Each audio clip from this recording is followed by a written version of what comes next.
Ating kilalanin ang mga lalaking minsan ay nagpatibok sa puso ni Vina Morales. At totoo bang may bagong boyfriend ngayon si Vina na isang foreigner? The Philippine Showbiz List presents mga lalaking nakarelasyon ni Vina Morales. Robin Padilla. Si Robin ang unang naging nobyo ni Vina at umusbong ang pag-iibigan nila habang ginagawa ang pelikulang Ang Utol Kong Hudlom noong 1991, noong si Vina ay 16 na taong gulang pa lamang.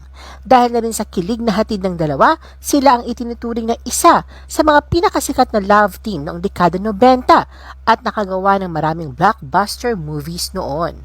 Nagtapos man ang kanilang relasyon, ay nanatili naman ang magandang ugnayan nila sa isa't isa at patuloy nga yan ang patuloy na pagsasama nila minsan sa mga proyekto. Sa tuwing nakakapanayam ay bukas sa pagpapahayag si Vina na hindi sila nagkaroon ng samaan ng loob ni Robin noong nagkahiwalay sila.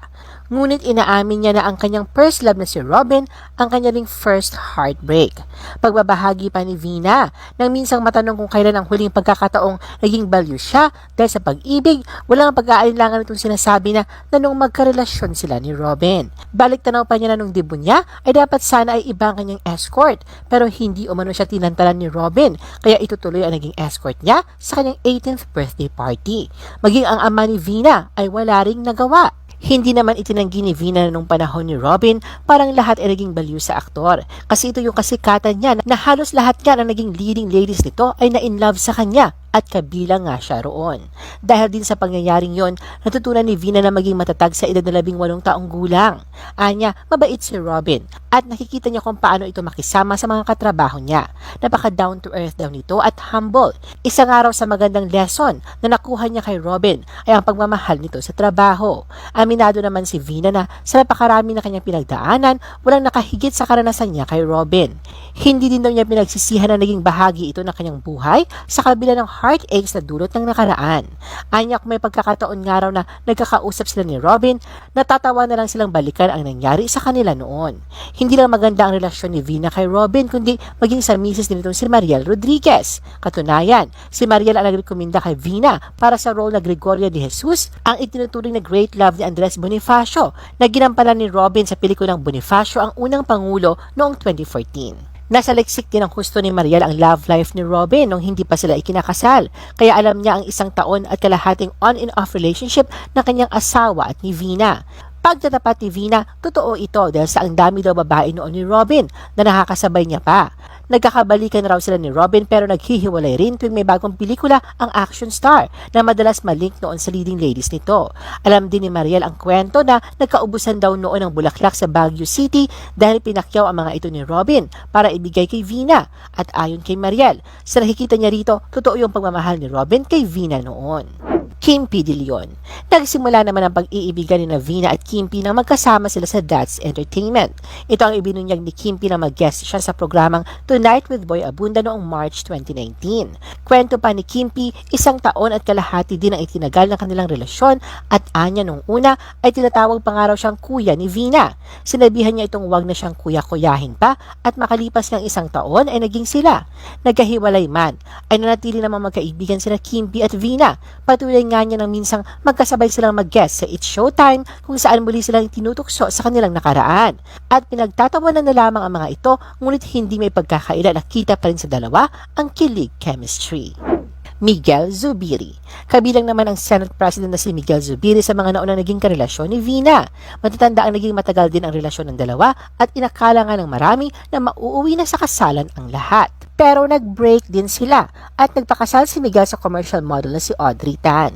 Hindi man naging malinaw kung ano ang pinaghiwalayan nila, nabanggit ni Miguel sa isang panayam noon na naging maganda naman ang relasyon nila ni Vina noong magkasintahan pa sila at maging si Vina ay bukas din sa pagsasabing okay sila ni Miguel.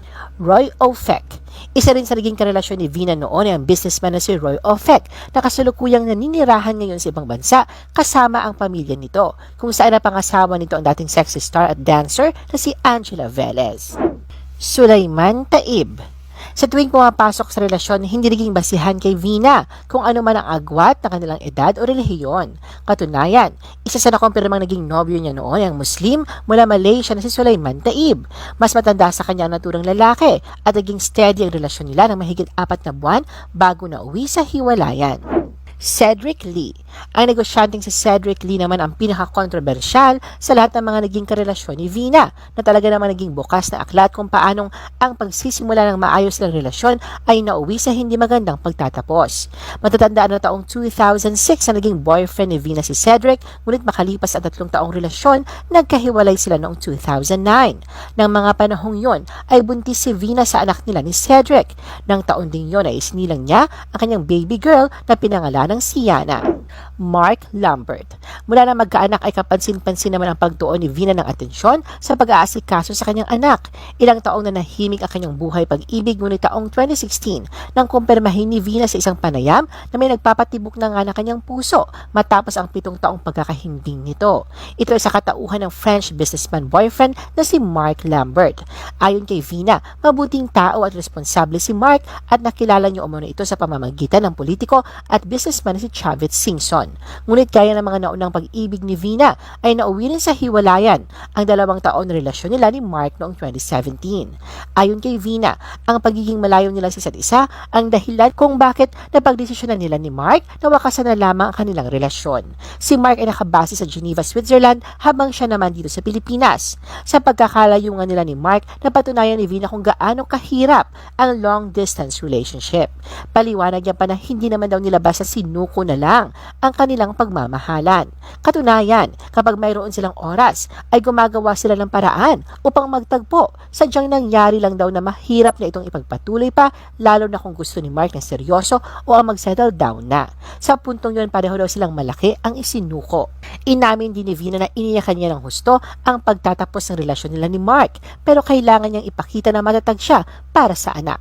Anya, kinailangan na lang daw niyang tanggapin ang katotohanan na malayo sila sa isa't isa at ang sitwasyon nila ni Mark ay hindi perpekto.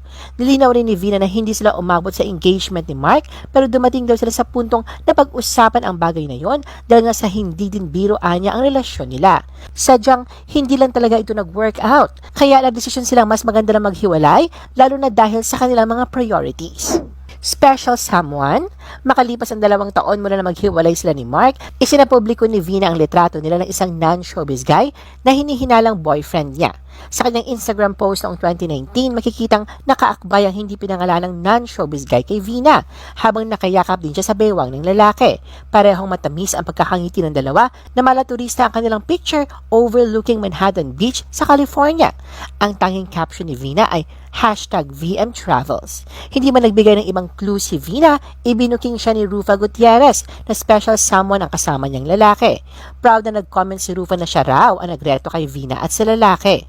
Maging mga kasamahan niya sa showbiz ay natuwa sa tila bagong pag-ibig niya. Sa isa pang Instagram post ni Vina, ibinahagi niya ang larawan kasama ng tila mga pamangkin ng lalaking nauugnay sa kanya. Tila nag-click agad si Vina sa pamilya ng non-showbiz guy dahil ipinakilala siyang new auntie ng 2 toddlers na nasa photo. May isa pang group picture si Vina kasama ang rumored boyfriend at kaanak ng lalaki na nakatira sa California. Ngunit maliban sa mga larawang ito, ay walang naging kumpirmasyon si Vina sa kung ano ang estado ng relasyon meron sila ng lalaking ito sa kanyang buhay. New boyfriend? Ito lamang nakaraang araw ay muling pinag-usapan ang buhay pag-ibig ni Vina matapos niyang ibahagi ang ilang larawan sa kanyang Instagram feed na tila pahiwatig tungkol sa bagong romansa niya sa isang foreigner. Hindi man pinangalanan, masasabing more than friends na ang estado ng dalawa. Sa panayam sa kanya sa Magandang Buhay nito lamang November 30, 2022, sinabi ni Vina na matagal na niyang kakilala ang lalaki na sinasabi ng karamihan na boyfriend na niya. Anya, masaya siya at inspired na aminadong kinikilig at tumitibok ang kanyang puso. Ayaw mang magbigay pa ng gaanong detalye sa usaping ito si Vina, pero naibahagi niya nga sa kanyang Instagram na nakilala niya ang naturang lalaki 21 taon na ang nakalilipas, at anya ang kanilang istorya ng araw ay parang teleserye din. Pagbabahagi pa ni Vina, wala pa siyang anak na mga panahong nagtagpo ang landas nila ng non-showbiz guy na magkaroon siya ng show noong 2001 sa Hawaii. Dagdag pa niya, naging in touch na sila at bigla na lang daw si isang tour niya na roon ang naturang lalaki sa kanyang show sa Miami. At matapos nga raw noon ay doon na nagsimula ang lahat ulit. Ayon kay Vina, palagi umano siyang pinagpadalahan ng email nito na hindi lang niya nababasa masyado at pati sa kanyang Instagram ay ganun din. Pero iginiit niya na mabuting lalaki ito. Bagamat ayaw niya munang magsalita ng patapos, umaasa si Vina na makilala na ang lalaking inilaan ng Diyos sa kanya. Saad niya, I am praying, let's see where God will lead us. Bahala na. Hindi pa natin alam kung saan, basta pampakilig, okay na yon. Paminsan-minsan, mag-post. Hindi man pinangalanan ni Vina ang naturang lalaki na bakas ang pangangalaga sa pribadong buhay nito, ay hindi naman nakataka sa mata ng mausisang netizens ang pagkakakilanlan nito. Base sa mga larawan, natukoy ang lalaki nagpapatibok sa puso ngayon ng singer-actress sa pangalang Andrew Kovalcin. I-post ang inyong comments at reaction sa baba. At huwag kalimutan na i-like at i-share ang video na ito. Gusto mo pa ba ng ibang showbiz videos? Panoorin ang aming iba pang top viewed videos. Para sa aming mga YouTube viewers, pumunta lang sa description ng video na ito o i-click ang link sa itaas ng screen. Para naman sa mga Facebook viewers, ay maaari ninyong hanapin ang mga link sa comment section ng video. I-follow nyo din kami sa Facebook at mag-subscribe sa aming YouTube channel. Thanks for watching!